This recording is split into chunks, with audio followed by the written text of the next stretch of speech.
আজকে আমাদের রান্নাঘরের রেসিপি ছিল ওল দিয়ে ইলিশ মাছ। তার জন্য প্রথমেই কড়াইতে তেল গরম করে তার মধ্যে কালো জিরে ফোড়ন দিয়ে কয়েকটা চেরা কাঁচা লঙ্কা দিয়ে দিলাম। তারপরে কিউব কিউব করে কেটে রাখা ওলগুলো দিয়ে একটু নাড়াচাড়া করার পরে আমার আগে থেকে বেটে রাখা লঙ্কা বাটাটা এখানে ইউজ করব। আমরা কিন্তু লঙ্কা বাটাই দিয়ে থাকি, তোমরা কিন্তু চাইলে লঙ্কা গুঁড়োই ইউজ করতে পারো যদি তোমাদের বাটাবাটিতে অসুবিধা থাকে। তারপরে আমি এখানে দেখো হলুদ গুঁড়ো এবং লবণ দিয়ে নাড়াচাড়া করতে থাকবো। তারপরে কিন্তু একটু ভাজা হয়ে এলেই কিন্তু আমরা জল দিয়ে দেবো। জল দেওয়ার পরে কিন্তু অনেকক্ষণ আমাদের এটাকে রাখতে হবে। এবার জলের পরিমাণটাও কিন্তু অনেকটাই দিতে হবে, কেননা ওল সেদ্ধ হতে কিন্তু ভালোই সময় লাগে।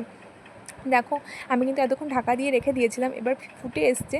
এখন কিন্তু আমি দিয়ে দেবো এতে মাছগুলো। ইলিশ মাছ কিন্তু আমি আগেই ভাজা করে রেখেছিলাম। দেখো নাড়াচাড়া করে আমি কিন্তু আবার ঢাকা দিয়ে রেখে দেবো অনেকক্ষণ। তারপরে দেখো অনেকটা হয়ে এসছে, আমি দেখে নিলাম যে ওলগুলো সেদ্ধ হয়েছে কিনা। দেখলাম যে সেদ্ধ হয়েছে। এরপরে আমি কিন্তু জিরে গুঁড়োটা ছড়িয়ে দিলাম উপর থেকে। এরপরে কয়েকটা ওল ফাটিয়ে ব্যাস নামিয়ে নেবো। আমাদের তরকারি একদম রেডি। দেখো কতটা সুস্বাদু খেতে হয়েছে।